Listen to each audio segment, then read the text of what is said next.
Hello and welcome back to the Lionel Travel Podcast. This is episode 12.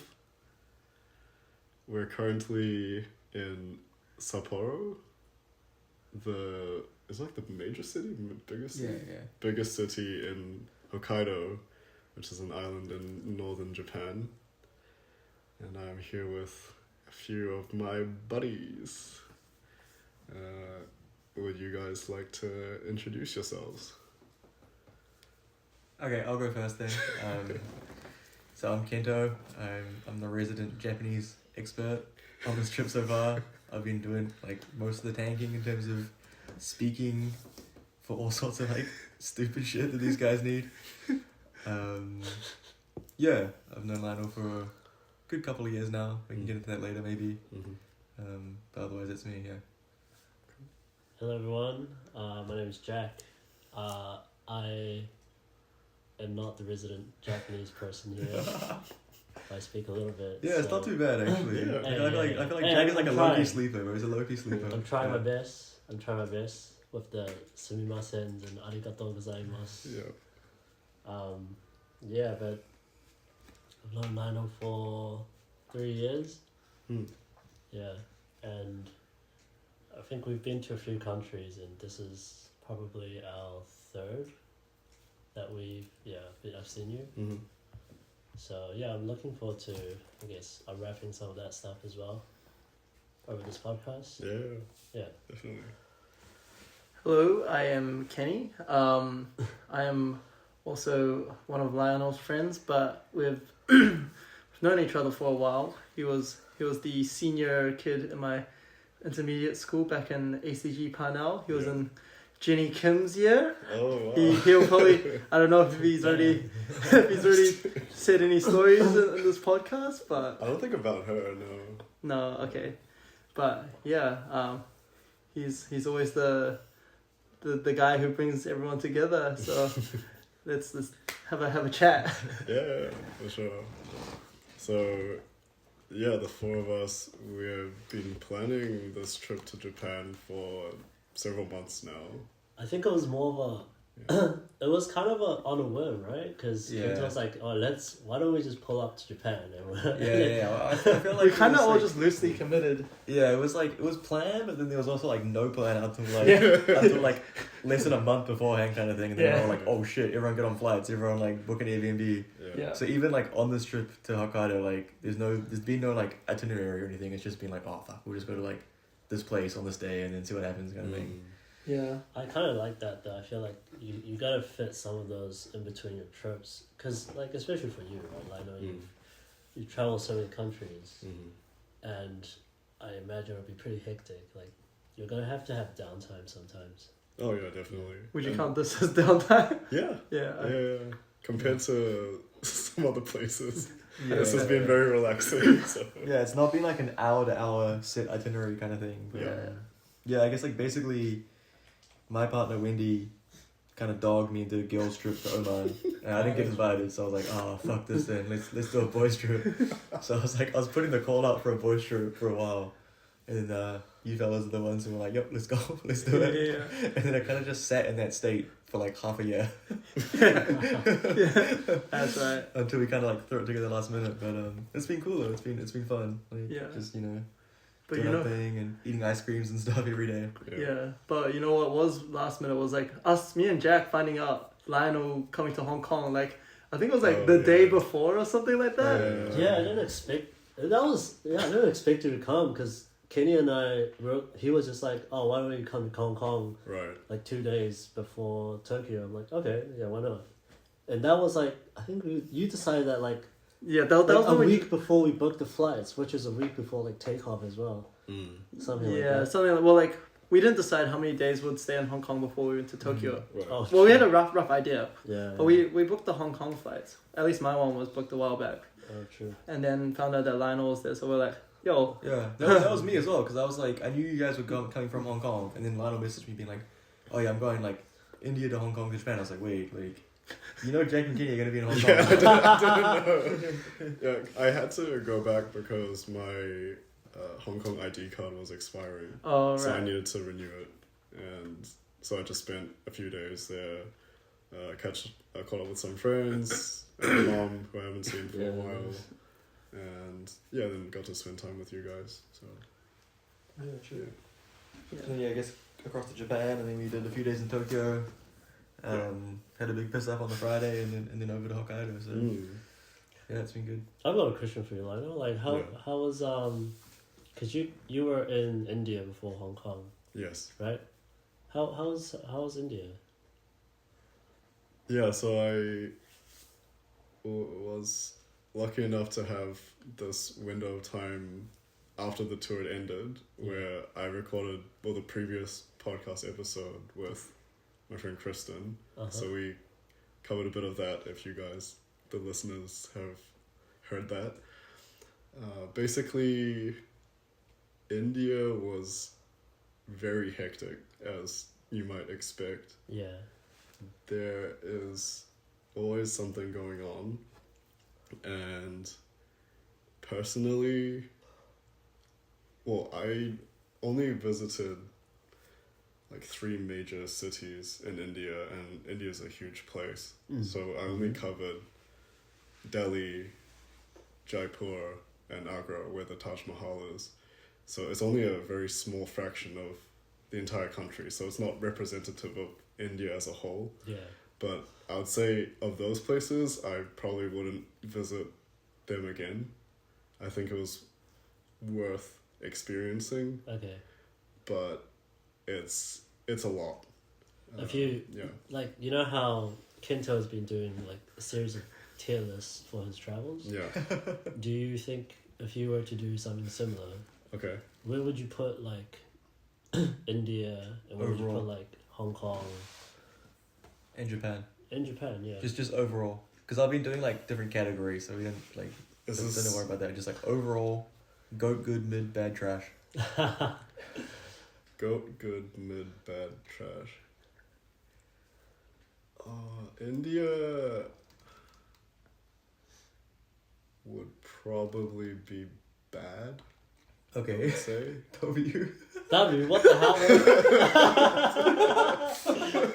What is that supposed to mean? I mean W hating. Oh man, bro. At least he's honest, bro. He's honest, bro. Yeah, I mean, I can't sugarcoat it. There's a very clear disparity in wealth between the haves and the have-nots. Oh yeah, clearly. And you have people at these intersection islands where it's literally a family living there, and they have no shelter, and they basically have to beg for money. Yeah. With every red light car stopping, and then when they see tourists, of course they Target them. Yeah, so they up the ante. Okay. What about Hong Kong? From the short time that we were there. No, you know Hong Well, Kong. yeah. pretty Oh, well, though. you were, yeah. Yeah, but I you was- still gotta rate it. Yeah. Well, for the listeners who don't know, I was born in Hong Kong, but then I moved to New Zealand when I was 2.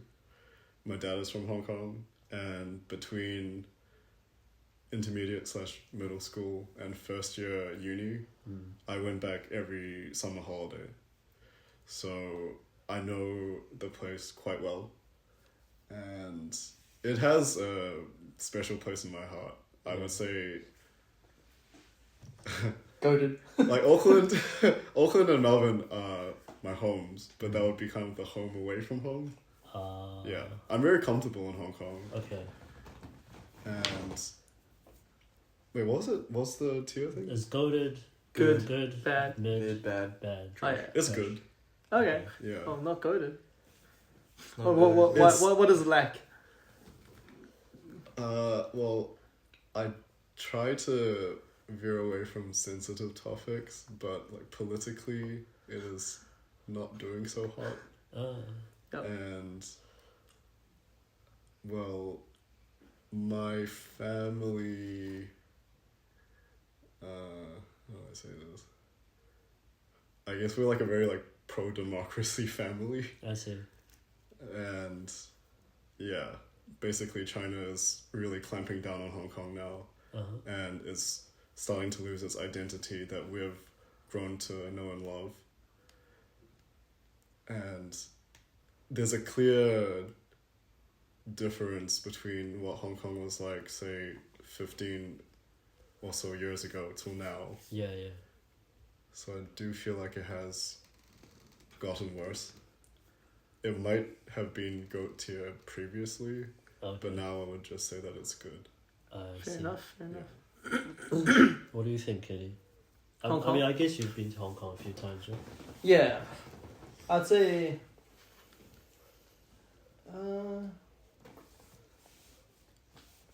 I wouldn't say that it's goated either.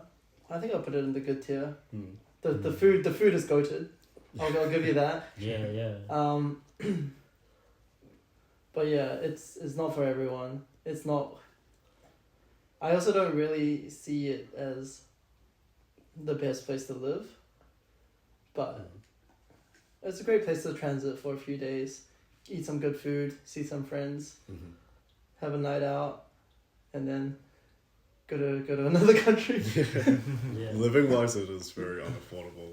Yeah, that's true. And if you plan to move there, you're gonna have to live very far away from the CBD. Yeah. It's also a very small place in terms of like, if you do actually live there as an expat, you're gonna be mixing with the same circles. It's gonna be similar to Auckland, even though there are so many people. The people that are similar to us and whatnot, all going to hang out in the same place, doing the same things. So there's a charm to that, but also been there, done that in Auckland. So you know, yeah. Interesting. What was your highlight of Hong Kong this time? This trip? This trip?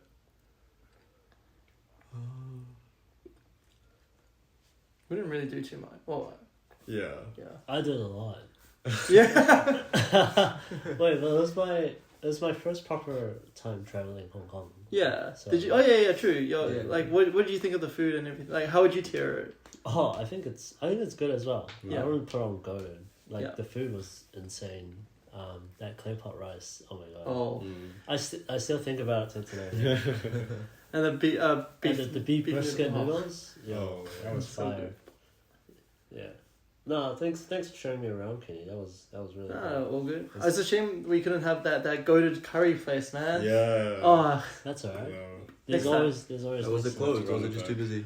it's just It was closed. closed. Yeah, like that's the thing about Asia is like, unless you really know your way around the countries and the systems, Google Maps ain't gonna cut it when it comes to like finding if things are open or not.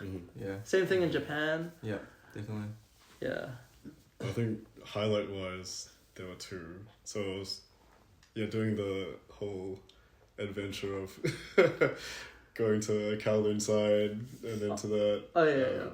is it art gallery? And then that was closed. Oh, And then looping back. It was just like Okay, a wild goose chase, but Yo, it that- was still really fun. yeah. That So- security guy was like, it's like, damn, why so mean to us, bro? Yeah. For context, we wanted to go to, I think it was the art museum, like the M Plus museum or M something like Plus, that.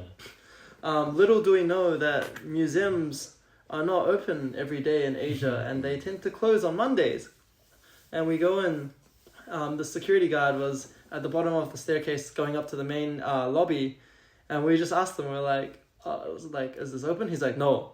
And we're like, oh, is it open tomorrow? No. And he had the like meanest face as well. We were just like, I was like, who hurt you, bro? yeah. He was not having a good day. Yeah. So yeah, that's why we kind of ended up on a wild goose chase. But we ended well. What did we do at the end of the day? I think that's when we had clay pot rice, right? Yeah. It ended in a good way, I guess. Definitely. What was the second highlight? So I got to catch up. I think it was the day before that. So catch up with my friend Tim. Yeah. From New Zealand.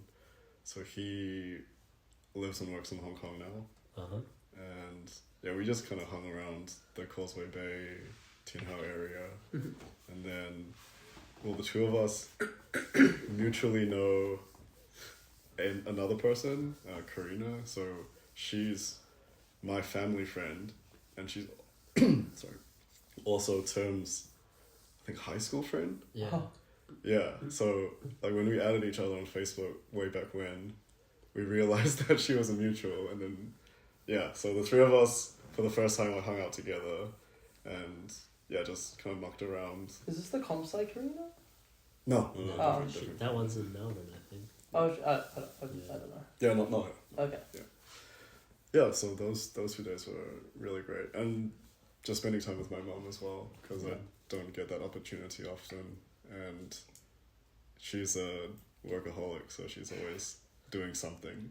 We also watched World Finals for League of Legends. Oh, we did. Hey, Yo, where did you watch that? Did you watch it? Yeah, I was watching it, bro. I was watching it in London. Where were you watching it? We watched it at Jack In a and Kenny's hotel. hotel. Oh, true.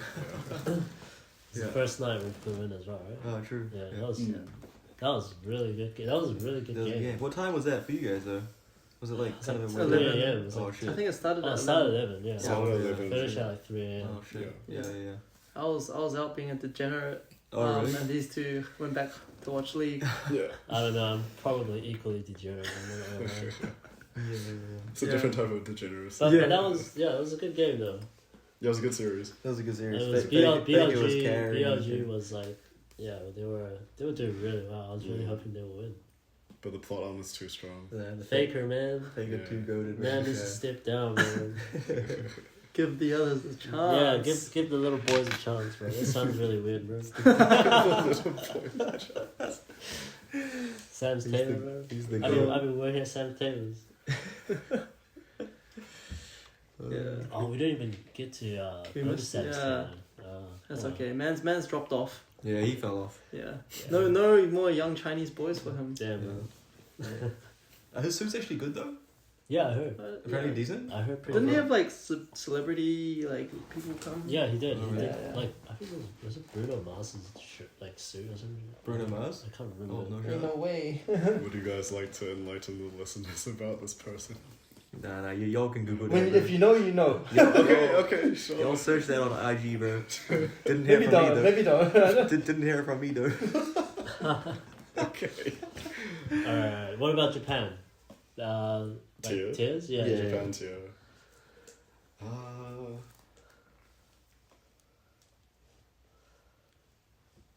It's probably goated. Yeah. Oh. Yeah.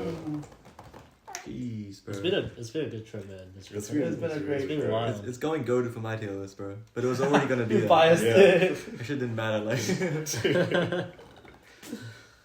There's no way you're putting it in any other tier. Trash tier, bro. it was always going goaded, bro. Fair enough. So, the people are the most polite people, and coming from Europe and all these other places, you really feel the difference. Like these Yeah. guys are just on another level when it comes to that thing. Yeah. And then it's very clean. We were talking earlier as well how I I really dislike smoking. Yep. And they basically in Japan have these smoking rooms where people would just go, and it's like really ventilated, so if you are a smoker then you can go there and you won't basically irritate the people in the public. So that's a huge W. Yeah, I think like Yeah. with that, like the fact that the smokers actually abide by that though, True. Yeah. and they only smoke in the smoking areas, because Yeah. like there'll be other countries where they technically are supposed to be like smoking in non-smoking areas, That's but like true. no one cares, bro. So they'll all just smoke wherever. Yeah. Mm. So like yeah, that's definitely like a big one in Japan. Like the smokers, they just hang out in the little like areas. Yeah. Cave. Smoke Yeah, rooms. they got a little cage where they just like go for it, go hard. Yeah. And there's Yeah. no like, yeah, you do see vaping, but it's not like in Auckland where like everywhere it's just like yeah. a fucking vape Yeah, cloud. Visually, Yeah. Super niche, yeah, yeah. Yeah. yeah. Is that the food is amazing. Yeah. There's no question about it. It's one of the best The countries lines, for though. food. The Queuing can be an issue. I don't trust like lines in Japan, I'm not gonna lie. Yeah, me Yeah. too. I feel like every time we've lined up for something, It's been a bait. it's just Yeah. been mid, bro. Yeah. Like, Yeah. That's true. Yeah. Like if a restaurant has enough people, hmm. no line or like a very small line, then yeah, sure. But if Yeah. if it's completely hyped up, Mm-mm. it's your first of all your expectations are gonna go off the charts, and then you're gonna wait, and then you're gonna get your food, and you're gonna be like, Yeah. it's mid. I think it's like it's just the Instagram like TikTok culture here as well is pretty big in terms of like the social media influence on like places that are good and not good. Yeah. And then people just like go hard on that. And then they get disappointed. Yeah, or they'll just gas it up and be like, oh, it was fucking insane. Or it's because When, they like, lined it's up for not, so you know. long, Yeah, and yeah. then you'd feel guilty for It's like yourself. the classic. You line up for ages, take your photo, post it on Instagram, and say it was like insane, but like it actually not, bro. Like, I don't think like throughout this trip, just haven't really posted anything at all. Just been experiencing. Mhm. Yeah. I think that's probably the best way to. I've been reposting my posts. Thank you. I appreciate that. Though. I appreciate that. Though. I like capturing. Yeah, Things, moments. Yeah. Yeah, Because- transport as well. Oh, Yeah. sure. Yeah. And safety. I mean, Yeah. you see people with their bikes unlocked Yeah. outside stores. Yeah, and Yeah. They have no, thoughts about, someone's gonna go jack my bike Nick Minute style, Yeah, that's true. Yeah. There's a lot, man. But again, this is from the perspective of a person who's visiting here as a tourist and not for Working, someone who's working and living here. Sure. yeah, Because there are a lot of hurdles when it comes to actually living and working here, which, I mean, Kento, if you want to go into a little bit. I think like if you're non-Japanese, it's even harder Yeah. to live here and work here, because it's like no matter how long you live in Japan, how good your Japanese is, like you'll never be considered Japanese, kind of thing. Mhm. Like I guess it's just like pretty much any immigrant will probably attest to that. Yeah. But then obviously like also it's a pretty well documented like work culture is pretty poor. The pay is like not the best, so you work super long hours for like not a lot of money comparatively to other parts of the world. So I think like the daily grind of someone who actually lives in Japan and works every day is very, very different to someone who's coming from overseas like Australia or whatever, Yeah. where it's pretty cheap. You're on holiday, you're spending every day like going to either if you're into shopping you can do that, if you're into like culture you can do that obviously. So I think it's pretty much like the perfect place to travel and vacation in right now. Yeah. But then, like living here, I think is a different story. But even then, with that said, like I know a lot of people who do live here, and like they're happy enough. Like True. most of the people that I know, like my friends who live and work here, like they're enjoying it. Like none of them are like super miserable and talking about wanting to leave or anything like that. Yeah. I think like ultimately most of them will end up leaving Japan. Like I don't think many of them will settle down and like have children and like build their lives here. But for the time that they've been here, like 3 years to 5 years kind of thing, they've all like enjoyed it and they all like experienced the best parts of Japan. Like Simon and Sally, for example, they obviously talk about like how convenient it is and how safe it is and how easy it is to get around and stuff like that. And then when they go to Melbourne, they're like, oh shit, like they get that kind of culture shock of it being like, you just see like crackheads and stuff around like a lot more, which like you just don't see You as don't much see of. it. Obviously, like there are people who crash out in Japan. But you don't But, see like beggars or anything on the street. Like you don't get that. Like I mean, I would consider Melbourne a pretty safe place overall as well. But like compared to Japan, like it's still like there are parts of Melbourne you could walk down and be like, damn, like it's a little sketch, This is you know, rough. like in the middle of the day or whatever, like dang, certain trams or whatever. And so Sally was talking about that before, that like she went to like the supermarket at Coles or whatever, and there was like someone just like helping themselves to the macarons and just like eating them outright, and she was like, what the fuck is going on? Like that is the kind of thing you would never see in Japan. Yeah. Why would they leave Japan like to, I don't know, like if they love this place so much? I think like when they start thinking about having children and stuff, that's when it becomes like a different story. Is it more of a close to family sort of thing? Or? Yeah, closer to family for sure for both of them. Education system. And then the potentially. education system is a pretty big one. Like I think like Japan is like most parts of Asia, right? Like they're very, very like strict on the kids, and like there's a big emphasis on grades and that kind of stuff compared to Aussie or NZ.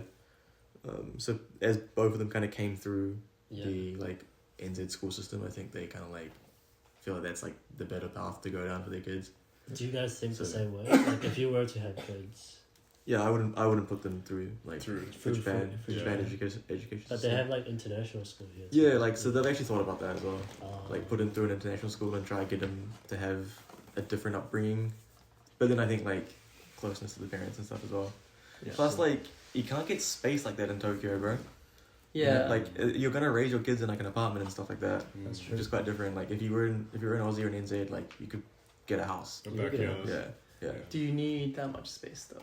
I feel like you don't, but like that's a very like Kiwi mindset. It right? is, yeah. Like a Kiwi Aussie mindset to like have a backyard and a 4-bedroom house kind of thing. Yeah. Whether you actually need it or not, probably not, because like there are millions of people around the world who do Yeah. fine without that. But they have that mindset anyway, so yeah. Yeah. That's true. Mm, Yeah, guess it's good for OE, yeah. It is. but not Yeah. so much for staying, raising kids. Mhm. Especially if you're at this age. If you're young, right? Yeah. I think they could do it if they wanted to. Mm. And I'm sure they thought about it, but yeah. And they Not already for me, have a bro. place, which is Yeah. already like a benefit. Yeah, exactly. But yeah, not for me, bro. Not for me. We're just getting to we're just digging at the tip of the iceberg for the dark side of Japan, bro. True, bro. There's Yeah. so much more things there. True. Yeah. Yeah, there definitely is like all that sort of stuff, but I guess like for me, when I have like friends come visit or like first time travelers and stuff, it's still like enjoyable seeing those guys like experience the good parts of Japan. And you come for 2 weeks and you have a blast. Like Matt and his friend Jesse, for example, Yeah. they've had a super good time. You can go if you're like into video games or anime or whatever. Yeah, like yeah. you can go hard on that. If you're hard into coffee, like for sure you can do all that. Food, whatever Yeah, it for is. sure. Experiences, team labs. Team Don't Labs. sleep on team labs. I'm sleeping on Team Labs, bro. Yeah, that place is beautiful. You would understand, bro.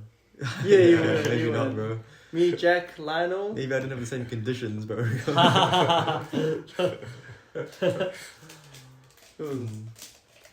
You're beautiful. But you can get Team Labs in like other countries now as well. I think Oh, yeah, Singapore They've has expanded one, right? to like Singapore, Yeah, yeah, Team- other Singapore has parts. Team Yeah, I Labs. think there's one in China. Oh, really? think Oh, so, yeah, yeah. Shanghai, I think. they Yeah, might I have think one. so. Yeah, Um, yeah.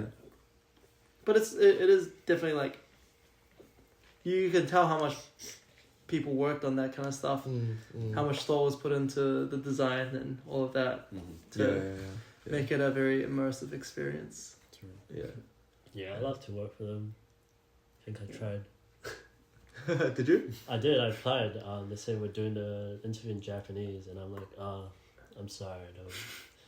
You should've given it- Nihongo dekimasen, bro. Okay, try for the Chinese or Singaporean one maybe. Maybe. Yeah, Singaporean one would be pretty cool. Yeah. Or if you become fluent in Japanese, then you True, can apply True. again. You do that, bro. Yeah. Yeah. Yeah. And then tell them I wanted to work for you guys so much. I fucking. I know Japanese. Yeah, I learned Japanese for a year straight. Let me cook. Yeah, we'll see, man. We'll see. Yeah. Yeah, that'd be cool. Or just start your own one, bro. True. Jack Labs. Jack Labs? Sounds good. That's Started in Melbourne, No, bro. oh, Not that could be bad, your yeah. jazz club name. Jack Labs. Jack Labs. Jack Labs. No. He's not feeling it. I'm not feeling it. He's not I feeling don't know it. if that's the one. That's the one, bro. Alright, Third Boy it is. Yeah, that boy. Third Boy Jazz Club. That boy is my DJ name, bro. That's true. True. Oh yeah, jazz clubs in Tokyo were, well, the one that we went to. It's called Spot Intro Jazz Club in Shinjuku. In Shinjuku? Wow, Yeah. got a shout out. It was Oh, great. No, was it like, actually Gotta throw that plug in Yeah. somewhere, bro. How much was it to get in? Sorry? How much did you have to pay to get in?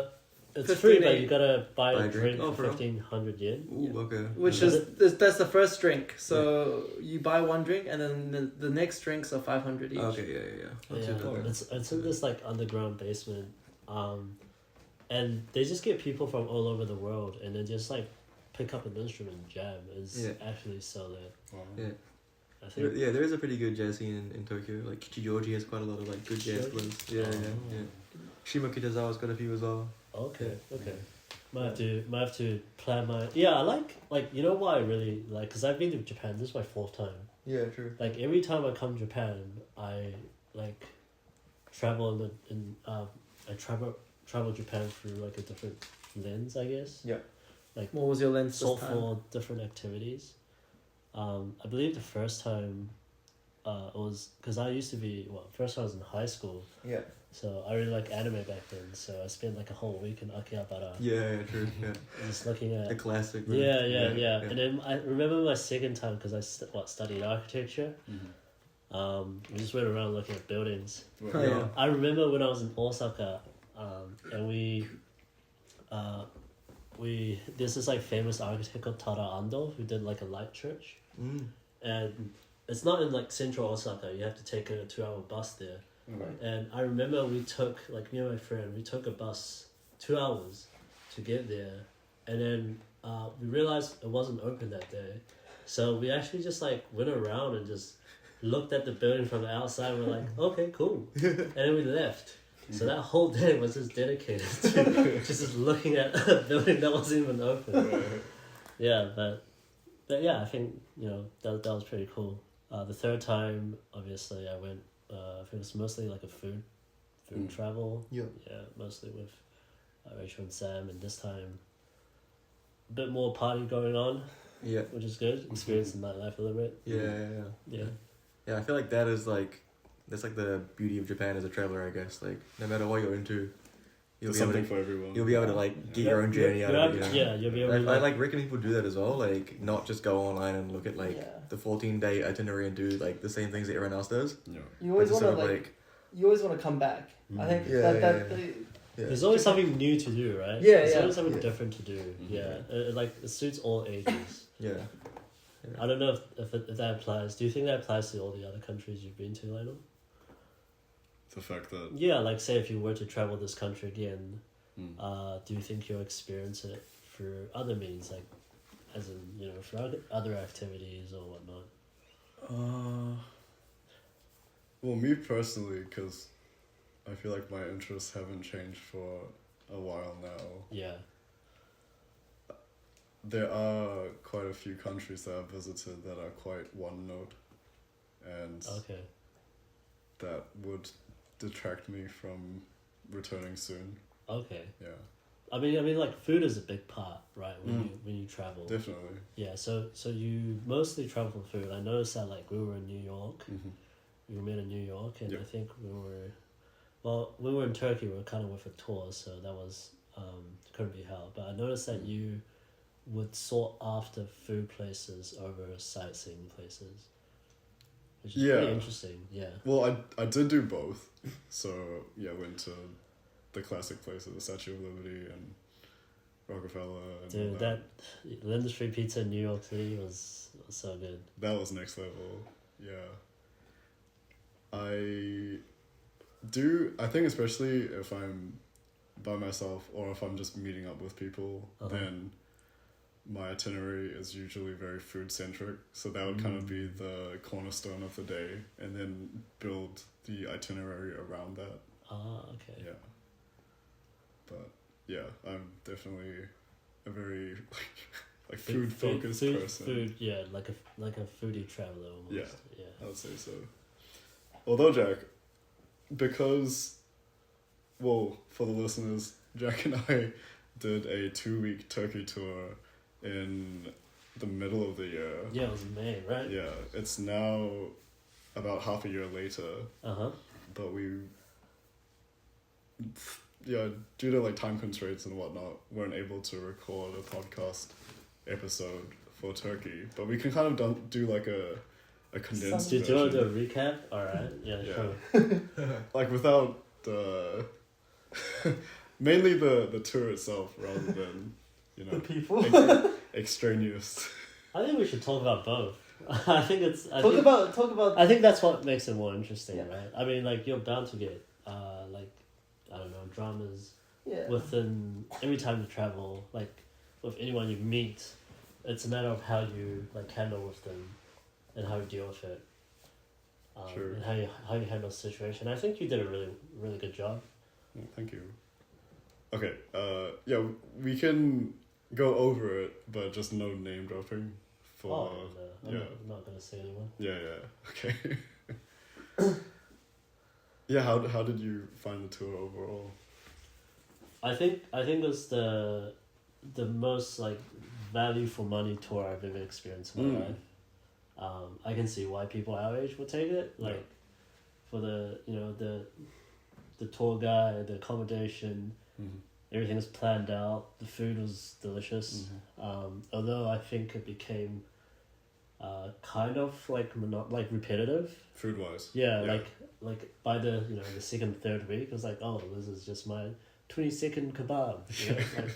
But that's alright, you know. It's still good food. I just hope I was hoping we'd try like a more variety of food, rather than just having the same stuff over and over again. Yeah. In spite of that, it's still delicious. Mm-hmm. My favorite cities, I would have to say, it will be Cappadocia. Yep. Like, as overrated as it sounds, it was amazing. The hot air balloon. Yeah, I think that would have been the highlight of my trip. Yeah. And then Pamukkale. Mm-hmm. And what was that? Was it Cash? Yeah, it was Cash. Yeah, where we went The boat boating. trip. Yeah, that was really good. Mm-hmm. Yeah, I can't believe all of this was all inclusive of the tour. So yeah, big ups to Intrepid. Yep, shout out to Intrepid. Big ups. I'm basically just plugging them in every podcast. Dude, you should shout out your code, man. How much was this tour for the listeners if they wanted a 2-week tour in Turkey? So the tour prices change depending on how close to the actual tour commencement date. And there are also sales that run throughout the year as well. Yeah. I think when we had purchased our tour, it was just over 2,000 Australian dollars per person. And that was for, you can choose either a twin share, where you're sharing with either your friend if you're traveling with someone, or stranger. Yeah. Or you can also get the single supplement, which is an additional, I think, a few $100. Yeah. If you want to just have your own place to yourself. Yeah.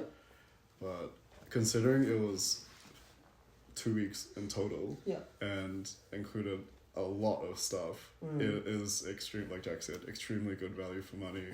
Yeah, $2,000, and they take you around. Yeah. Yeah, you can basically switch off your brain. I mean, I had a great time because I didn't even pay for it. Lionel paid for me. Oh, daddy. Yeah, I mean, if we want to go into that, yeah, I was also really happy with the tour overall, and I think said to a few people now, but I know Turkey is growing more and more popular as time goes on. Yeah. But I still think as of now, it is a very underrated country, and there's a lot of things that I had no idea about. For example, the beaches there are amazing. Yeah. I mean, like crystal clear water, white sand beaches. When I think of Turkey, I don't usually associate it with beaches, but that really blew me away. And when we did our boat trip in Kakova and Kash, that was also just so much fun. Like, we would go from island to island, and then the boat would stop, and then you can just jump off of the boat and just swim around. Yeah, it really shit Turkey a new light, because when I went, I was only going for the Hagia Sophia in Istanbul, because I learned about the building in my architecture classes in university. Yeah. And then you would never expect that. I was like, oh, Cappadocia is there too. I was like, wow. And then the beaches, oh my gosh. It's like, and the ruins as well. Oh, that was beautiful. Yeah.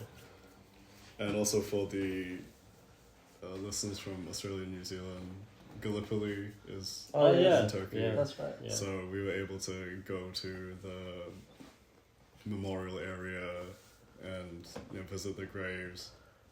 Yeah, it was very touching. I find that moment like quite profound. It's also funny how like there were a lot of Australians in our tour. Yeah. And you would know who is Australian and Kiwi when we went to Gallipoli. Yeah. Like every Kiwi in Australia was just like reading every single line in the memorials, and then all the like people from the States, it was just like wandering around. Yeah. Like, we don't really care about this. Yeah, people were nice. Like I definitely go to Turkey again. Yeah. I think all the countries I went to this year I'd definitely visit again. New York, like America. I feel like between the four of us, we've probably smashed like half of the world this year.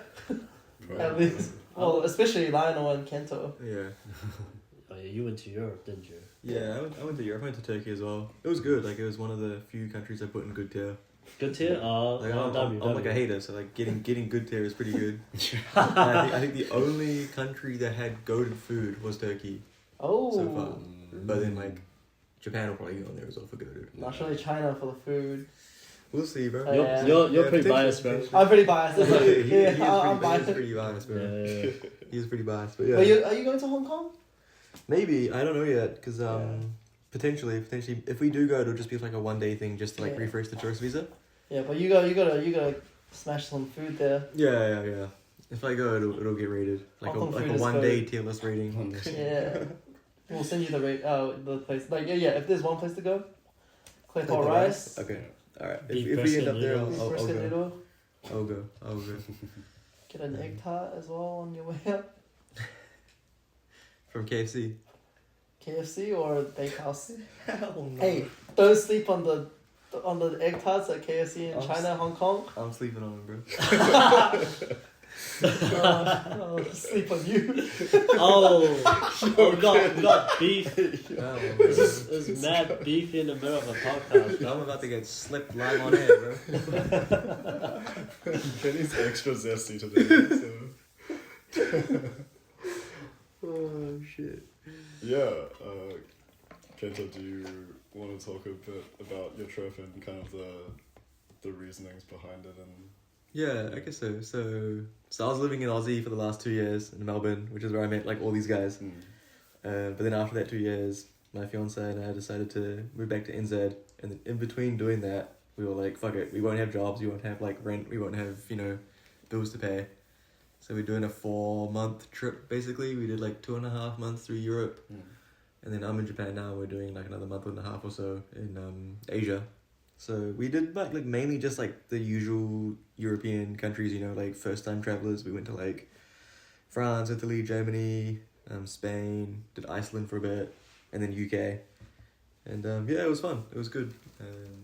Definitely, as a first time person going to Europe, bit of culture shock here and there. And like some places are better than others and that kind of thing. So I don't know how you feel about it, but like I still maintain that Europe overall is kind of mid. Like it's kind of overrated. You can admit it. Yeah, no. Like, because I mean, like when you haven't been to Europe before, as someone who lives in like NZ or Aussie for a long time, like I feel like it gets really hyped up. Yeah. It's like, oh, like it's insane, bro. Like you'll be able to go to so many different countries, like like all the culture, and like there is a lot of culture, and it's crazy that you can just go like a couple hours and then like everyone looks different and speaks different and like acts different. Like that's pretty wild. yeah. But on the whole, bro, like Europe didn't move me that much, man. Like, Yeah, that's fair. Do you Like- think tourists would have contributed to that? Like, Yeah, do you think definitely. tourists ruined definitely, bro. places? Like I think because we're first time tourists as well, so like I'm not gonna sit here and be like, oh fuck the tourists, man. Like, the You're tourists wrong, ruined Rome, like all that shit. But like, I reckon if I did go back to Europe and like those countries again for a second time, I would have a way better experience. But at the same time, like I just don't have a desire to go back for a second time, bro. Like I think in a much similar way, because I remember going to what's that bamboo forest in Kyoto, yeah, Arashiyama. and United Taisha, was it? Yeah, the yeah. shrine. Yeah. Those are packed with tourists. They're packed out, I bro. just don't enjoy them as much as say like A jazz club. Ryogoku in like Kanazawa, because like back then no one would know what the hell that even is. So Yeah. that was like what 5 years ago as well. So Yeah, like Kyoto especially is like super over tourism now. But then it's also like if you're a first time traveler to Japan, I'm not gonna sit here and be like, don't go to Kyoto. Yeah. I'm not gonna be like, You kinda have to, because though. you kind of have to. Like if you've never been before, like there's a reason why they're insanely popular with tourists.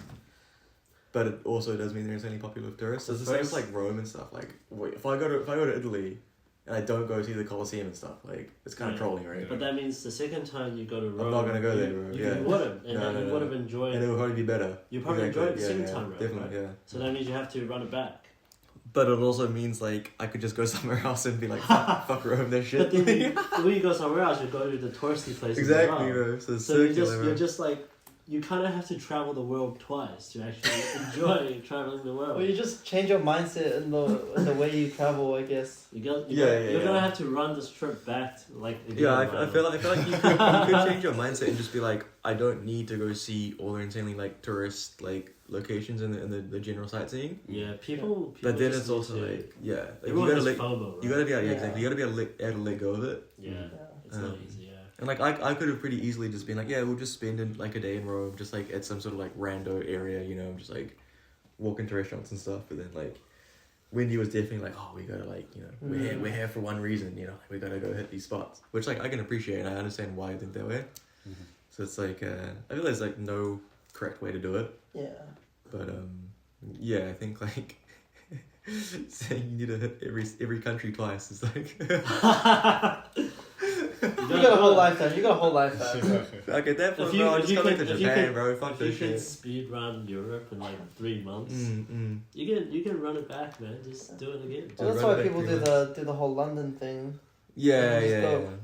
Go a few times. Yeah, like I have a friend in London who like now just goes to Spain like every chance she can. So she's just like knows Barcelona super well. That might be the play. And she doesn't go to like the fucking Sagrada Familia every time, obviously. She went the first time and she's like, yeah, fuck that, and she just like hangs out in Barcelona in general, has a good time. Yeah, that's true. Yeah. But then there's also like if I were to go back to Europe, like there's a lot of countries I didn't go to That you wouldn't want to go see. that I would then be like, oh well, if I'm going back to Europe I'd rather go to like, you know, parts of Eastern Europe or like I see. parts of Scandinavia or so on and so forth. And then it's back to the same thing of being like, yeah, like, you know, Yeah. it's mid. I guess it also depends on who you travel with, right? Yeah, probably. Like, because I know you've been solo traveling, and you've also traveled with groups, and you also travel with, say, like one other person. Yeah. What's your favorite? My favorite. Yeah. What's the preferred travel What's method, bro? what's your preferred travel method? I haven't really put much thought into that. Ooh. Do you want to run an ad? Yo, we got the. You can think about it. Thank you to Spotify for sponsoring. Yo, I wish, bro. Thank you to Dirt Boy Industries. Dirt Boy Industries. Let's go. I think, well, Europe was almost completely solo. So Yeah. I was hostel hopping between places. And I found that was a lot of fun. And because it's something that I'd never done before. Yeah. And it makes you very content with your own company. Because when you're doing train transits, you know, every other day for several hours by yourself, you know, there's a lot of downtime and you can really spend that time just thinking. No. Yeah, and I think it's been very invaluable as a means of reflection and introspection. And I'd say overall probably solo, because I think I was talking to some guys about it as well, where it's also the fact that when you're traveling solo, whatever happens, it's on you. Yeah, So yeah. the good things, great. You know, if it's bad things, it's just you. You know? So you don't have to feel bad about like, oh, like I ruined this person's Yeah, trip or anything. Yeah, exactly. yeah, So sure. like, there's a lot of, in a sense, taking accountability for your decisions, because if you screw up, it's on you. You know. Yeah. And you just have to find ways to, you know, get around those issues. That's fair. Yeah. So I've really enjoyed that, but also the groups that I've been in, the tours. Yeah. I mean, Tokyo was great. South America. Well, this is probably, I'm not doing any more tours for the rest of the year.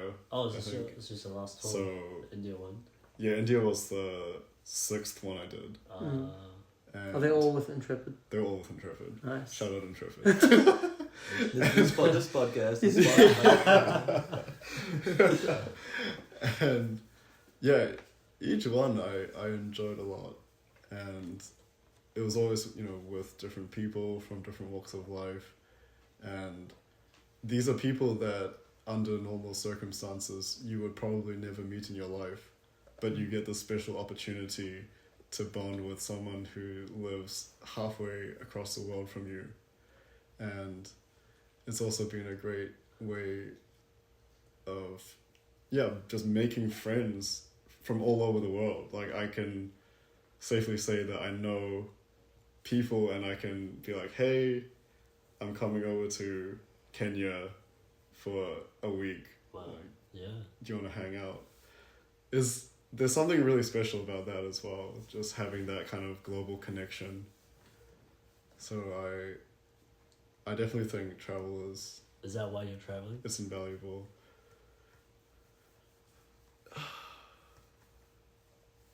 Is it like I love people, Yeah. and I think I've come to understand that that's probably my forte, is like being a people person. Yes. And so I'm kind of using this trip to explore the why, and also just kind of doing more of what I love to do and what I'm good at, I guess. So yeah. What's the biggest lesson you've learned from your trip thus far? I think people should just be more optimistic. Yeah? Yeah, I think the world, because the mainstream media really paints a very grim picture of, you know, the world. And not to say that, you know, war isn't happening and everything, but Right. from traveling to these places with people that are, you know, heavily impoverished and with, you know, next to nothing when it comes to worldly possessions, a lot of them are still extremely happy. Yeah.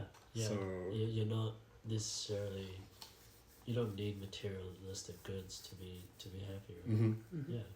And at the end of the day, everyone is just trying to live their best life and to get by. And so I've found so much kindness and generosity. I might also just be very lucky, but the people that say in Greece I was lost and I just went into a shop and the shop owner helped me find my way. Like, he didn't have to do that, but it's like small acts of kindness that kind of just reverberate throughout all the places that I've been to. You really do get a sense of how nice the world can be. Yeah. And so I found that very heartwarming, actually. Do you think the majority of the people that you meet are nice? Yes. I think so too, right? Yeah. Like, I feel like it's always I feel like the people who are malicious tend to be like minorities. Mm-hmm. And it only takes like one bad person to like just really screw everything up. Mm-hmm. Yeah, no, I agree. There's almost every person that I've met on this trip, and it's been 9 months now, I think 270 something days that I've been on the road. Yeah, almost everyone has actually been really cool, and I've been trying to engage with people in as unbiased of a mode as possible. Yeah. Because, you know, they're from a different walk of life and have different cultures. And different culture, different personal practical knowledge. So, yeah, just learning about how different people are, but at the same time, how alike we are as well. That commonality has also been very eye-opening. I see. Yeah. Is that why you decided to do this podcast?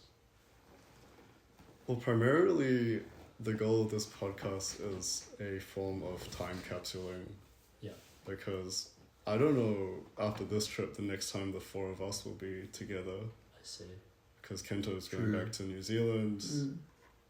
You guys might move elsewhere as well. I might also go somewhere. We're not sure.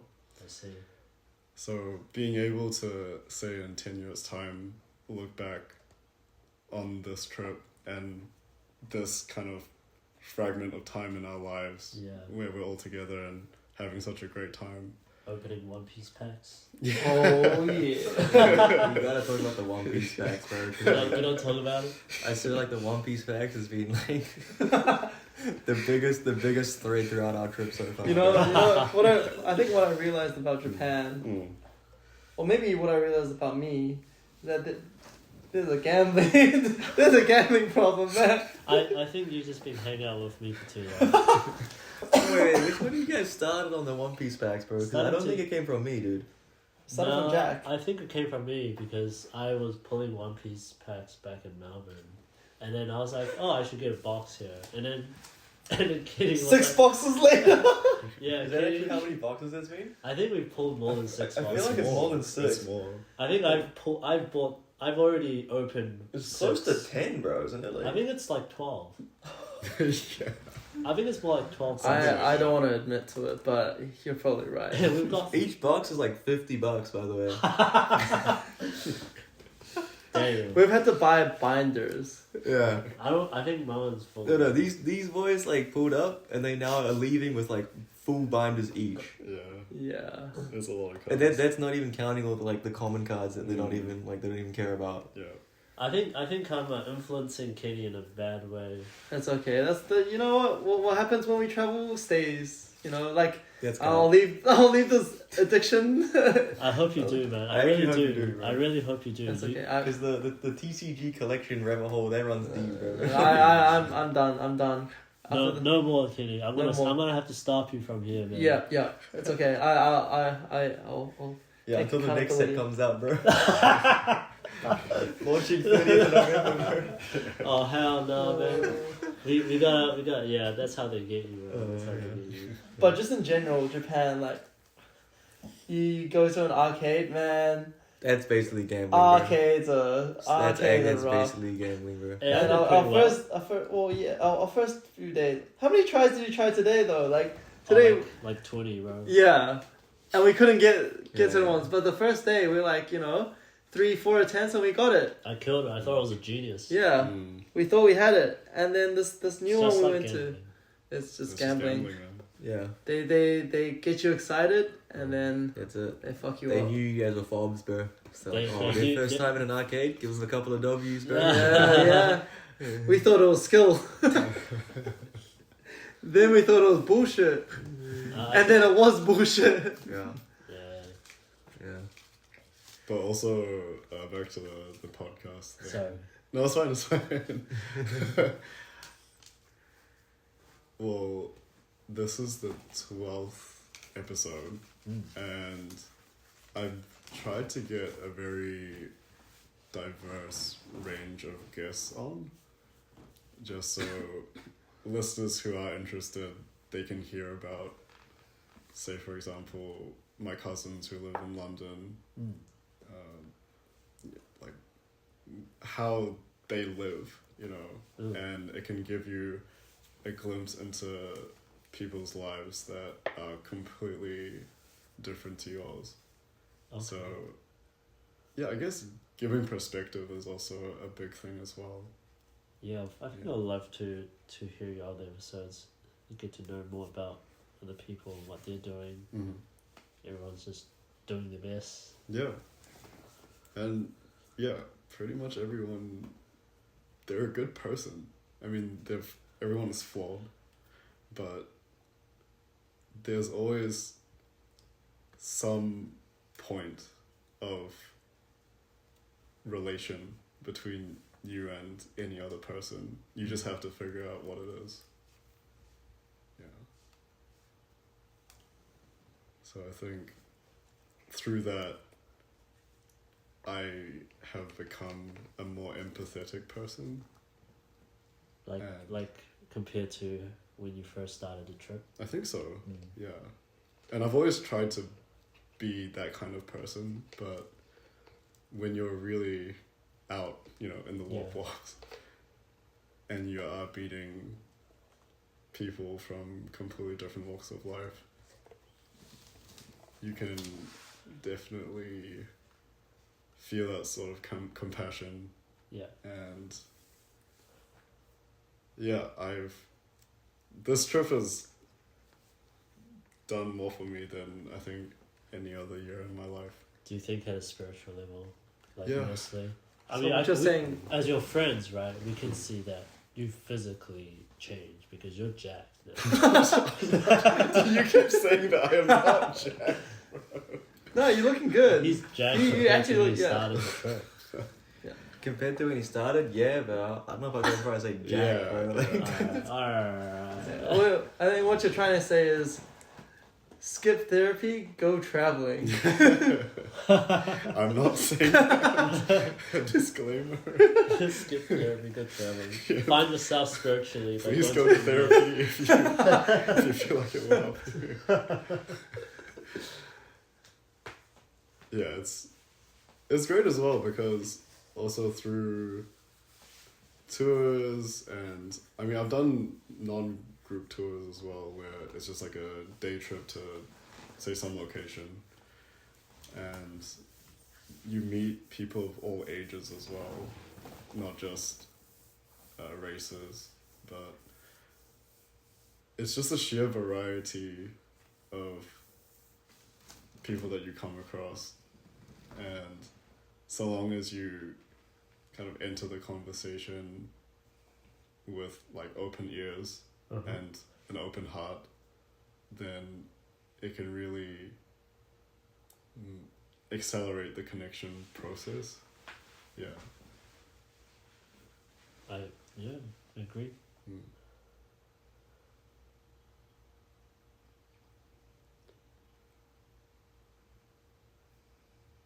So, Hokkaido. Yes. How's the trip been for you guys? I've spent the most money in Hokkaido. Buying One Piece packs and food, I guess. Yeah. Yeah. It's been very very relaxing. Think especially the onsen. It might be a bit of a culture shock for me to be naked in front of your boys with the homies. And other men. Strangers. Yeah. Well, I think it helps with other strangers, like with having strangers around. I feel like if it was just the four of us, yeah.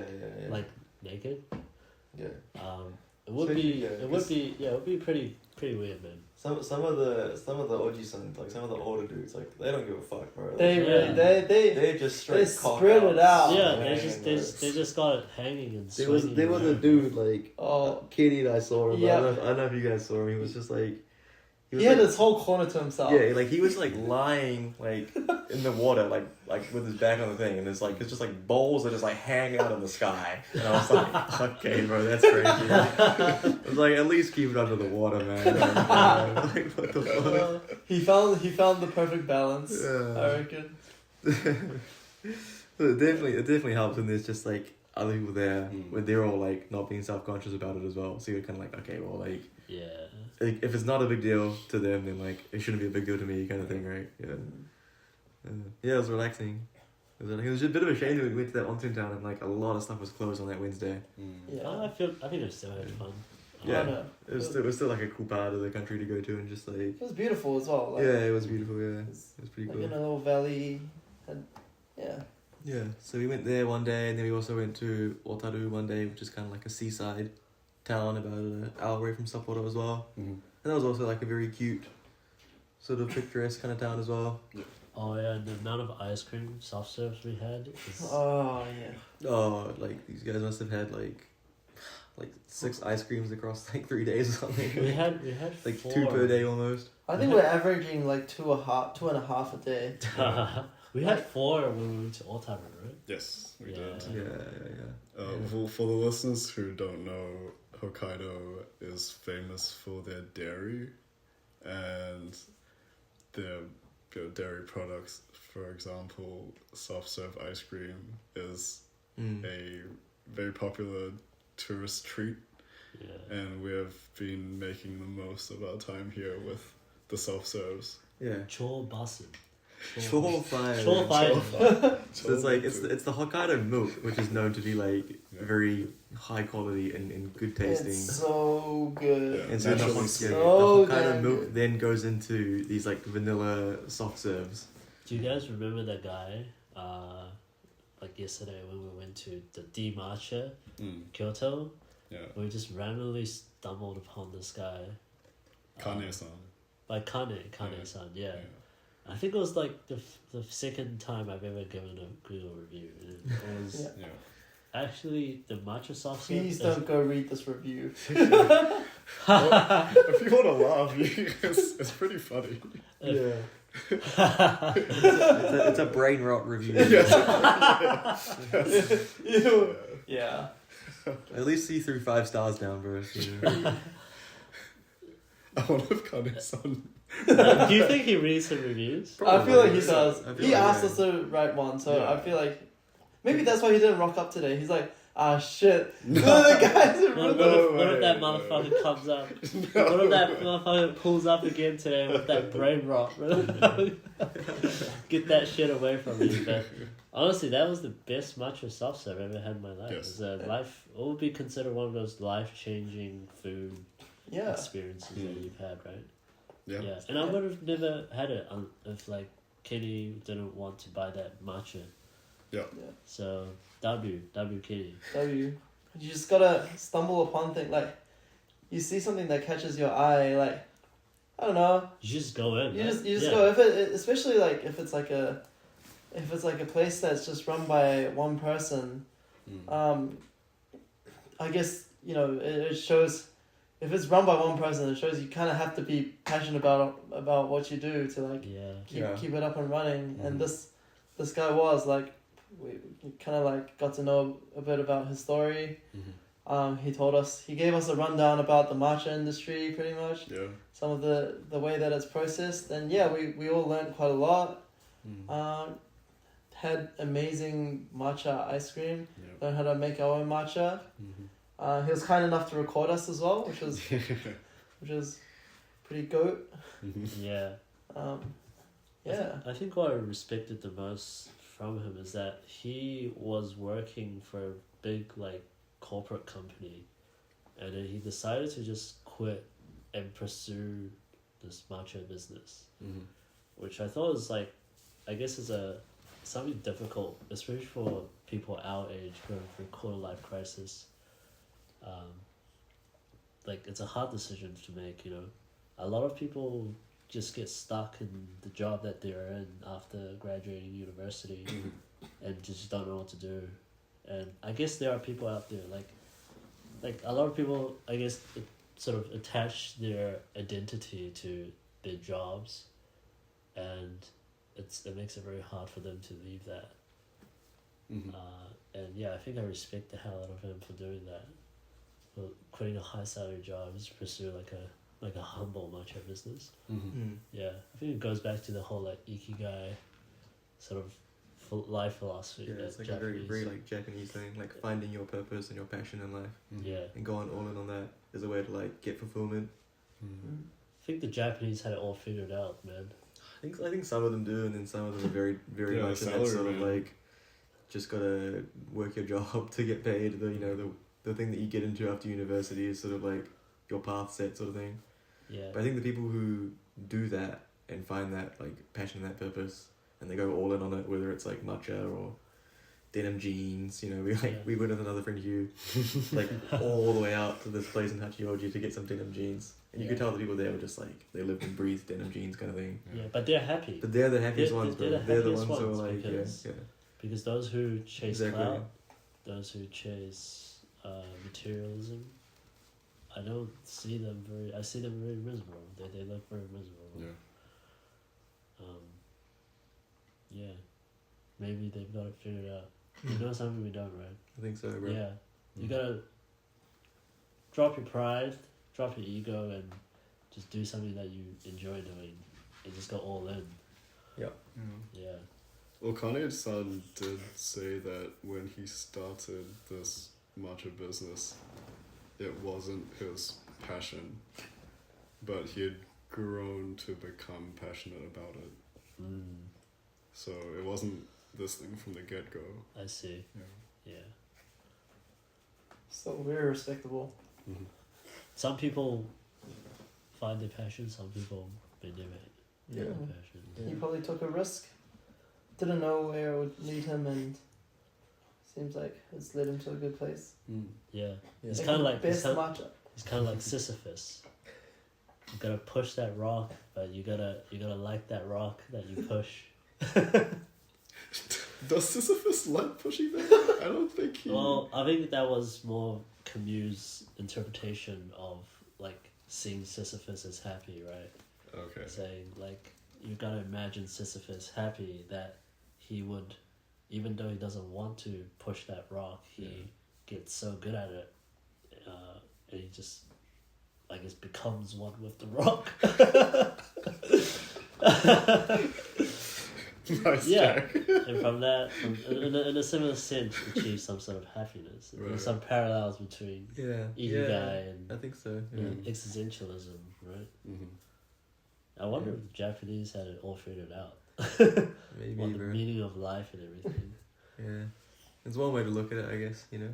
Because like during the like tech boom back in the day, like the tech boom in Japan, Yeah. there were a lot of like sci-fi content, like media, anime, and all sorts came out. Yeah. Like these actually came out before the other dystopian things, all the other like dystopian sci-fis. Mm-hmm. So they actually thought about all of this. Yeah.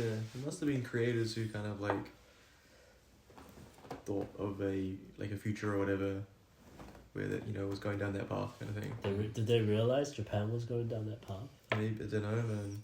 Because it actually is. It's just like... It actually became. Yeah. It became a self-fulfilling prophecy. Yeah, it's scarily accurate. Yeah. Yeah. But yeah, I guess it comes back to just that thing of like, you know, individuals doing their best in their life, like whether it be that like, you know, that couple that ran that ramen store in that little ramen alley, Yeah, Oh, yeah. yeah. where like he was talking to another set of customers and he said to them like, oh, like, nah, I have no days off, but like he said it with the biggest smile on his face. Like, you know, like he genuinely was just like a happy dude. You know, yeah, bro, like, you know, I'm out here every day like doing the damn thing, but Yeah. But I'm happy. but life is good. Life is good, right?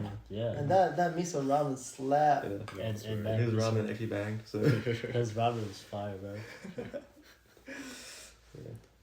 The thing is, though, with people who do have a passion, not all of those passions are monetizable.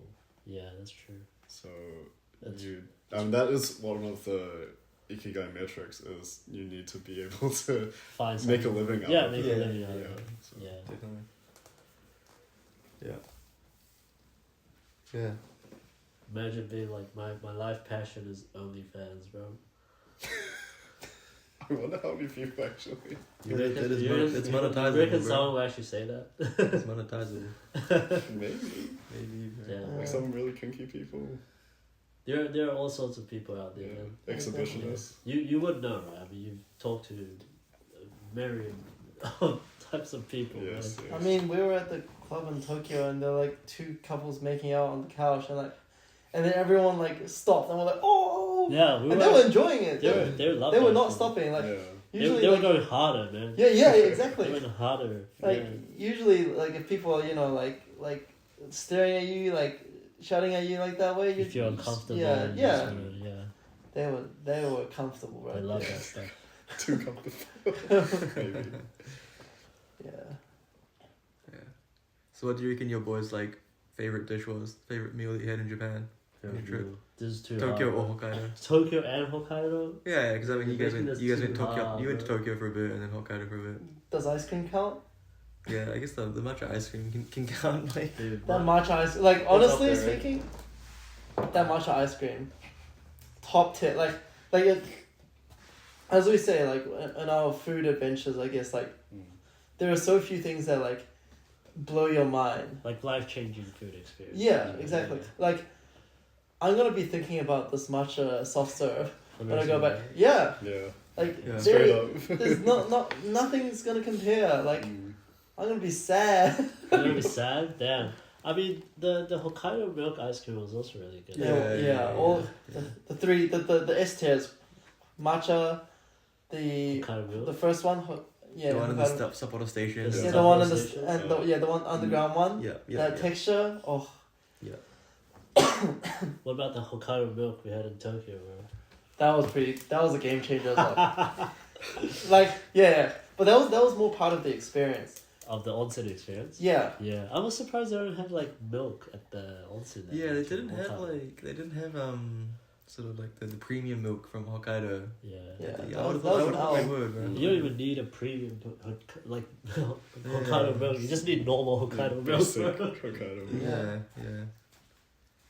but the experience of going into a hot bath, taking a shower, coming out, you're a bit steamy, and you down this bottle of milk, a bottle of O2, as Jack will do. So we drank like 6. We drank 6 bottles of milk that day. Jeez. Sorry, lactose intolerant people. I'm so glad I'm not lactose intolerant. You would have done it even though. I would have 100% for the Hokkaido milk is actually insane. Yeah. I mean, we came from New Zealand. We're pretty privileged to have good dairy down there. Yeah, but that ain't comparing to Hokkaido milk. Yeah, that's actually crazy. Yeah, I'd say ice cream for me is number one. Yeah. Yeah. What about you? Probably gotta be the ice cream. I'd say I prefer the Hokkaido milk ice cream You though. prefer Okay. that? Yeah. Yeah. But that was definitely one where I'd be like, damn. You'll be raving about it to other people, you know? I think I would. Yeah. Yeah. I would be like, just go there, man. Like, It's like- just the ramen place The is creamy fine. hype. Get that out of You here. don't have to go to the ramen place, bro. Sorry, the seraphim. Okay, if we were to say savory foods, Oh, savory only? yeah, No desserts? no desserts, Savory. savory. I'd say for me it's probably the yakitori place in Kichijoji. That was very good. Which Yes. one? Like, Yeah. So we went with you and Zoe. Oh, so right. we went with some friends to like one of those yokocho, like a drinking alley place in Kichijoji, and then I asked the guy there, I was like, oh, like, where's the spot for us to go to get dinner? And he asked what we wanted, and I said, oh, maybe like yakitori or like some sort of meat. And then he like took us like through the alleyway, like around a couple of corners and stuff. And I was like, oh, go up here, second floor. Yeah. We went in, and some of the yakitori skills we had there were like insane. Yeah. Like the chicken liver and stuff, like that was really nice. Bonjiri. The bonjiri, really nice. More on the expensive side of yakitori, which is like usually kind of a cheaper dish that you have with drinks. It's a bit more like an upscale place, but I reckon that one was like really good. Like I'd go back there again. Yeah. I think like next time I come back to Japan, if like I have a friend or whatever, I'll do that same thing. I'll go get some beers in the drinking alley somewhere, and then once we're ready for some food, I'll go up there. Yeah. Should we go there tomorrow? Yeah. When we go back to Tokyo? Yeah, the yakitori izakaya or yakitori. It's a yakitori. It's a yakitori. Do you have to book? Or can you just Nah, walk we walked in, but we were kind of early. early It on a got weekday. really busy. It was getting busy by the time we left. in? It was really, And if you're there on a Saturday, it might be a different story as well. Yeah. So we were there on like a weird like Wednesday or something, right? Yeah, on a weekday. Yeah. we'll see. We'll We'll try see. a lot, huh? Yeah. It's also quite a bit of a ways from like Shinjuku area as well. Oh, I see. Yeah, Which 'cause It's direction? pretty out there, right? It's like west, so you take the Oh. Chuo line west from Shinjuku, and it's probably like okay. the- It might Yeah, be probably yeah. have to be a next time thing. might have to Yeah. be a next time thing. We'll be Yeah. back. We'll be back. It's a hard choice. I mean, like a lot of the food we had in Japan is all like pretty top tier. I would Yeah. say. I think Japan itself, the standards are higher, so I think Yeah, we're a yeah. lot more critical about Yeah, I the think food that's that we it. have. Yeah, I think the floor is high. yeah, I was gonna say Yeah. the same thing. Yeah. Yeah, there's a high floor. Yeah. Like the main letdown was the ramen. I That we think. waited for. Yeah. Yeah. But savory. Oh, did you have one in mind that you? Yeah, so it's a toss up between the yakitori place that Kento mentioned and after Team Labs. Oh, the steak. Yeah, I caught up with my friend Christine and we went to this place called Ginza Giwan and they do, basically steak set meals Yeah. and I don't know like what tier of Wagyu it is or that kind of thing. Yeah, but it was so good, man. Yeah, I had basically the steak fillet set and comes with some hors d'oeuvres as well, like steak sashimi and Delicious. yeah, that was really solid. But again, Ginza is a really upscale neighborhood and the prices match the neighborhood. Yeah. So you're paying for the quality, but the quality was definitely I'm salivating right now. Even after all that meat from today. Yeah, hell yeah, man. Well, yeah. What do you think, savory wise? I think for me, it's like one specific dish actually. You know how we went to Kento? Yeah. It's like this Modern Japanese restaurant. multi-course sort of, yeah. Yeah, like sort of like borderline fine dining. Yeah. I think my favorite would have been the Hamburg steak that he made. Oh. That was. That curry was also fire. Yeah, and the curry. So I would say that was my favorite savory meal. Where is that? Is that Ginza somewhere? No, it was in the. Oh really? It's like where was it? It was kind of far. Oh, really? Can't really remember. It's pretty out of the way. It's like in this like residential neighborhood. oh, Yeah. Yeah, it's very hidden as well. You know what?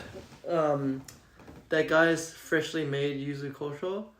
It was mind blowing. It was so good. Like I think like the main dishes that we had, like all the because it goes so well with seafood, right? Like I think it was like 7 out of 8, 9 courses were seafood. Yeah. Every time we had the seafood, you chuck on a bit of yuzu kosho, and it just made it so good. Spiced it up, yeah. Spices it up, gives it that fragrance. Oh, every single one of that, like, yeah, the courses was just elevated with that yuzu kosho. Yeah, I feel like it's just like a lot of the dishes are just very simple dishes. Like there's not much additives or anything. Yeah. You know, like gastronomic techniques or whatever. Yeah. It's just simple dishes executed really, really well. That's kind of Japanese cuisine in a nutshell. Yeah. I feel like all the time, just like really high quality ingredients, like cooked to perfection. And that's it. Yeah. And there you go. It is delicious. Yeah. It was like that hamburger steak was insane. Yeah. The yuzu kosho just made everything taste really well. That was probably the best Japanese curry I've ever had. True. Yeah. I forgot about that one. Yeah. I would also like to give an honorable mention to the pizza place that we went to. Yes. Savoy, Savoy. tomato and cheese. Great That- margarita. Don't sleep on the pizza in Japan, guys. I'm sleeping. Yeah. No, I'm not. Get out of here. He's a hater, bro. He's a No, hater. I'm capping. I'm not sleeping on that one, bro. And okay, I wouldn't say that it was a life-changing meal because we are very lucky in Melbourne to have really high-quality pizza already, but you can tell that these people like live and breathe pizza, and it's the ikigai. I mean, It comes back to that, right? Yeah, Like, they're so dedicated to this art form. Yeah. they treat it as an art form. Yeah. Same with like matcha and like that kind of thing. Like it is like an art form to them. The place was built for this one thing specifically. Like you watch them make the pizza, there are like so many small details that that they have in the shop itself and how it's set up that you know like, oh wow, like it's the most efficient way they can do it. I think the Japanese efficiency added with the quality of ingredients, really made that pizza slap. Yeah.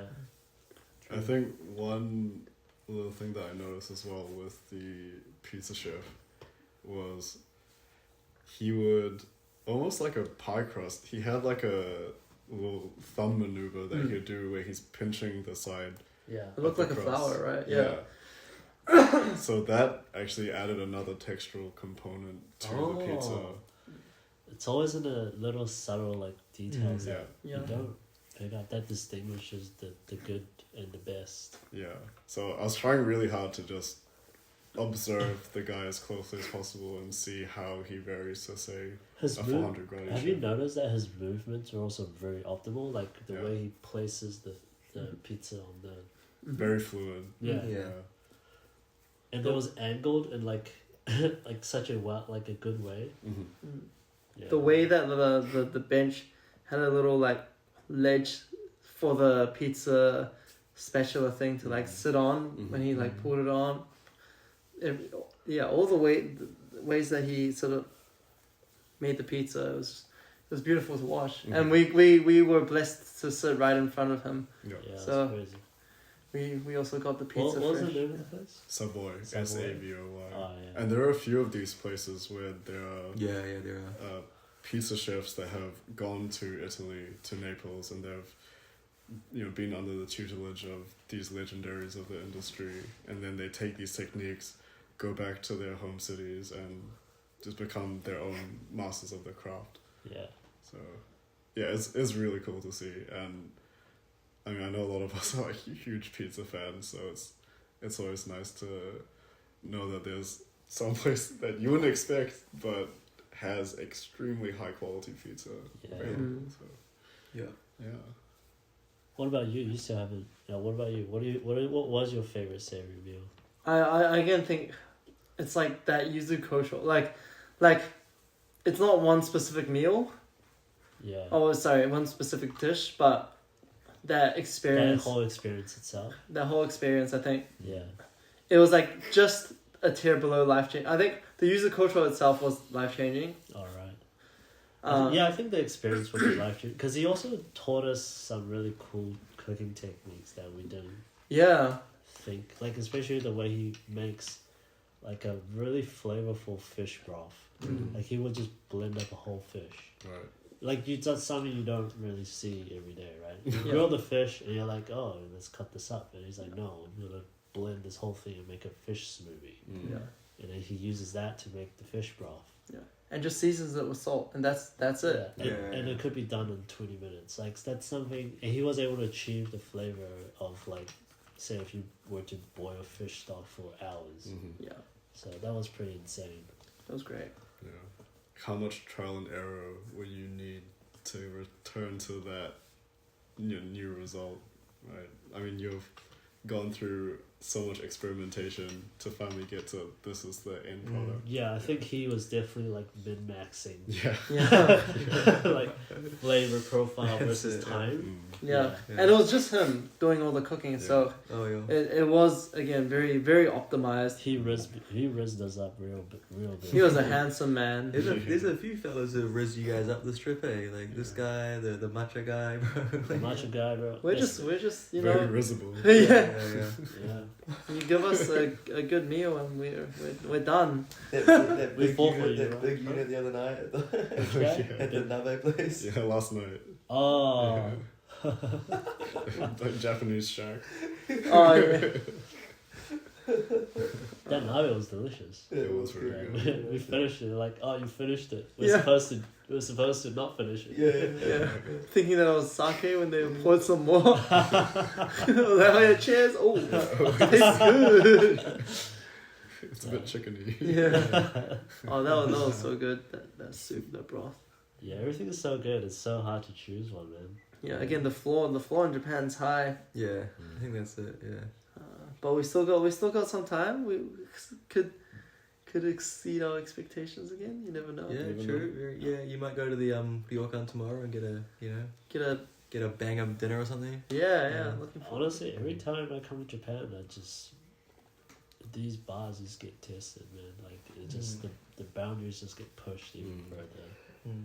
Yeah, like I remember the first time I came to Japan and I had Ichiran, and now it's like the most mid ramen you can Yeah, find, yeah, right? But like yeah. back then, I was like, damn, like this is so good. Yeah. Yeah. And then I had like what the Michelin ramen place, was it? The Nakiri. Nakiri, I remember yeah. that being like pretty Nakiri, mind blowing at the time. Sutta. Yeah. But now it's just like, oh, I've had bitter ramen. Yeah. So I guess like things are evolving, Definitely. and Yeah. yeah, Yeah. so are the people and the skills. And the cost, I guess, for us. Inflation, bro. Yeah, there's definitely a big one with like the yen being so dog and stuff. So it's like a good time to be able to come to Japan for us. So yeah, because I felt that when I was in Europe, like things were so much more expensive comparatively in Europe. So like you basically have to double it, right? Like the euro, you 2x that, and it's like oh man, like, and then like oftentimes it's not like that great as well. So you pay like $40 or $50 for a pretty average dish. Yeah. And I was just crashing out, dude. I was like, nah, like, I'd rather just make a sandwich. I'll just go to, I'm serious, bro. It's like, fuck this. Like, for lunch, we'll just go to a sandwich, we'll just buy bread and buy some hamon and, like, it'll be all good. Yeah, bro. Yeah. Just give me some beer, bro. But I think, say if you average out Europe, it's still cheaper than the States. Oh, 100%. Because of the tax and the tip. Yeah. It's the service so tax, expensive. Sales tax. Yeah, that was crazy. Yeah. But I mean, like, States has some really good food. Yeah. Was it Cat's Deli? It was really delicious. Industry, but yeah, again, Cat's Deli, $50 for a sandwich. Yeah, How much was Industry? I have seen that one. Lindustry. It's like $65 for pizza. Yeah, it was a really big pizza, but still, yeah. 65 USD. 80. 65, 80. After tips and stuff, I think. Yeah. And Savoy, $11. It was Yeah, $10, like it's $11 per insane, person. Yeah. But like for the little salad The whole and stuff, salad, yeah. it's insane. That's crazy. And iced tea.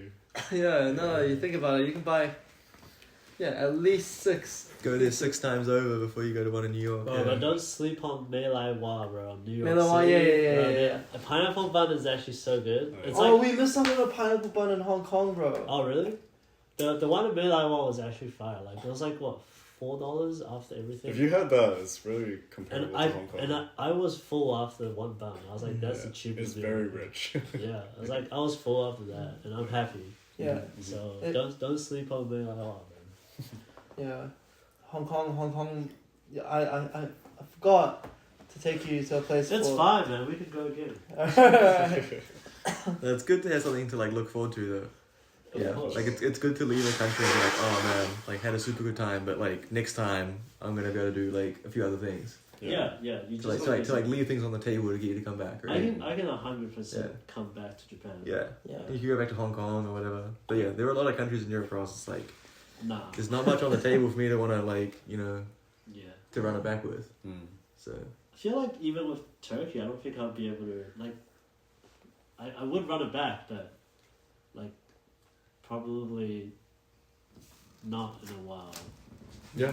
Yeah, it's fair. That's fair. Yeah, but Japan, I can just see me like something as a place where I'd casually come in.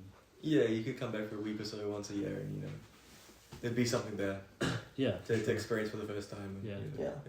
You can like so many stores in Japan, like small ramen, udon, soba.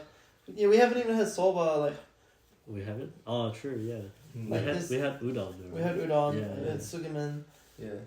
But like so many stores, you can just walk in and Too many options, bro. Yeah. Too many options. It's And the same with like options shopping actually as well. Like shopping stores like come and go like so quickly around here. So if you go to like somewhere like Shibuya, there'll still be like completely different stuff. Yeah. Yeah. What's the verdict, boys? Japan goated. Yeah. It's going goaded for me, bro. But it was always going goaded for me, man. I can tell, bro. I can tell. The question is how many categories go into goaded. Yeah, is it just one? Because it's the goat? No, so like I have like the like different categories like food, like that, transport, right, so on and so forth. Like how many of those get put into goaded? Because I know overall it's going into goaded. Yeah. But is it getting a full clean fucking sweep? No. It's- Probably not, right? No. Like No, What were your categories but like I would put majority of them in like goated to good. yeah. They'll probably be Yeah. like goaded to good. Yeah. Baddies. The baddies that's a hidden category, bro. Category. We only for the talk- boys. We, Only for we the don't talk boys. about that one, bro. You don't talk about Not on the recordings, bro. the Spanish baddies though, they're in goated, bro. I did 92 push-ups today. Yeah. Just for the They don't know. They don't know why. And they'll never know. But yeah, the one thing that probably bumps Japan down for me is the gambling, man. No, I don't the think that's. gacha- I don't think that's. It's not a that's category. Japan. That's me. No, that's me. But That's I think. my influence. I don't think. Yeah, we No, should, it's but like, the thing is, everywhere, I would go to these like last time I was in Japan. I I would did the do same thing. no, not the packs, but like the arcades and stuff like Yeah. the gacha like. I don't think you should beat yourself up over that. Like that's. Yeah, I guess so. Could be worse, you know. It could be, like there's a lot of places with casinos and people just go Yeah. the whole time. That's true. Yeah, definitely. Like in Aussie, there's like a huge sports betting problem. and Yeah, stuff, I think you know, like, Japan's actually not TAU too and bad stuff. on the gambling already. At least with the packs and the gacha, you get some shit out of it though. At least, like. I mean, you made your money back with the packs because you pulled Well, some. it pretty depends if good I'm gonna cards. sell or how I'm gonna sell. What is your best card? What's your best One Piece card that you pull, bro? It's done. Probably the Gold Dawn. Those are the most Those are valuable. $100 each. Yeah, $100 for a gold Don. What's your Yeah. best like character card? I don't know. Like the one that I like the most would probably be Gear 5 Luffy, or the Rayleigh. I think the Rayleigh was Yeah. was a hard pull. The Rayleigh like, was a good pull. Yeah. What about you, bro? What's your best one? It's the Dawn, the gold Yeah, Dawn. the gold Don. Yeah. The Moria Don. The Moria Dawn. What about, I'm happy to like get it out of my hands, bro. what about your best character card? The best character card. For the Shanks. oh, okay, bro. that's tough actually. That's actually Yeah, tough. that's a great card. He just showed it to me and I was like, okay, that's tough. The Shanks is fire, dude. Yeah. But yeah. True. Yeah, no more packs, man. Like I don't think we should do Yeah. any packs after Japan. I low key do want to get one, but I won't. No. I will stop you right here. You should hold on to some of the packs, bro. I'll I stop you opened right them all. here, man. Oh, did you? Oh, Yeah. nah. Don't get another one of those, bro. Yeah. You guys have We've cleaned it out. you've cleaned up that set, We bro. cleaned out that shop, man. Yeah. Yellow Submarine, they know us, bro. Yeah, so this shop, there's a few boxes of these One Piece sets. There's this black box that we've been chasing for a while that's been out of stock everywhere. Yeah, it's sold out everywhere. But this card store we've been going in like every day. Every day for the last like 4 days. And just miraculously today they seem to have like a new box of stock. Yeah. And These guys bought 5. we bought a few. We bought a few. Okay, for I think for context for the listeners, I think the 4 of us we actually bonded over One Piece. Yeah. That's actually true, yeah. I think that I don't know, like I wouldn't mind spending money. Like for me, opening these boxes is also a social thing. Yeah, Like for us yeah. is because we all like this one thing. Yeah. I'd rather I'm happy to spend this money for us to have these sort of It is like, definitely social like moments. a social thing when you do it with the Yeah. friends. Yeah. Like we had a pretty big like night out kind of thing last Friday. The biggest song. And Did we say? everyone was like opening a pack when they showed up and stuff. Like it was pretty fun, yeah. But don't sleep on the We Are karaoke. Oh, yeah, we are karaoke. That is different. Yeah. As we're speaking, Kenny is opening a box. Yes, I think we should do a live opening. A commemorative. Commemorative Maybe live. Is that how we're gonna end it? We're gonna end the podcast Sure. with a Yeah. opening? Sure. Sounds good. Sounds good. All right, pick a pack. All right. So this is the black One Piece pack. This is the OP09. Tell us what the chase cards are on this. chase cards are the wanted poster cards and the Luffy or any of the manga. There's 4 manga characters. Yeah, there's 4 manga background characters on this. Um, How are we gonna do this on audio format? Like, should we just go straight to the rare pool at the I back? think so. all right. Let's say. But yeah, straight to the rip. So for context, this specific pack, the last card of the pack is The a rare rare one. card. Oh, I have a baby diamond dozy. Oh, So most of these are basically effectively worthless until the last card. yeah, Alright, I'm sorry, Kitty. I yeah. failed you yet again. I failed myself Another as well. event card. Not the hollow event card, bro. I did get a Robin leader, but I also got a crying Robin with soul. Oh, Is that an event card as well? that is an event card. I've also got some dirt, bro. I've got I got a a leader buggy. I've Oh. got a character card, SR. So it is decently rare. Oh, But it's a character from the One Piece Odyssey video game. oh, come Oh, on. hell So it's a non-canon character. Like, come on. He looks tough I though, love to be honest. the collar. Oh, alright. That's a different color. It's It's an a SR. dupe, bro. Just see Man, That's alright, bro. You still got like 100 packs in there, so it's fine. you know one of those will be a manga, bro. You know what the issue is? What is it? I feel like we need to open another bag. And on that, That's Cut the don't gamble, kids. Don't Cut the gamble. recording, bro. Don't gamble. It's not good for you. on that note, I was gonna ask if you guys had any like final words before we wrap up. I guess it's don't gamble. don't gamble. Japan is goaded. Yeah. Thanks for having us on your and podcast. find your passion in life. Yeah. Yeah. As long as that passion is not opening One Piece card packs. Yeah. Because that shit ain't gonna Yeah. work, bro. It's not worth it. Ikigai is real. The One Piece is also real. Alright, peace. Right. We're not done yet, bro. Oh shit. Nah, I already pieced out, bro. He just faded away, bro.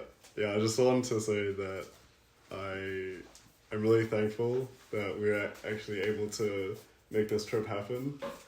Yes, sir. Shout out to Kento for doing a lot of the legwork to make this possible. Thanks, Kento. Arigato gozaimasu. Thanks for being our translator. Yeah.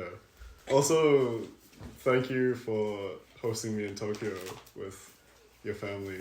And it's Mama. it's been really great to meet your mom and your grandma as well. They're super sweet. So My grandmother goat, bro. W, Yeah. bro, W. My grandmother goat. I just dabbed him up. yeah, even if we are like, geographically distant. We are. Yeah, I don't have a shadow of a doubt that we will continue being friends. Nakamas forever. Yeah. Exactly. Yeah. We are a crew forever. Yeah. True, bro. That's true. So yeah, thank you guys. No, thank you. Thank you for having us, man. Thank you for having us on, bro.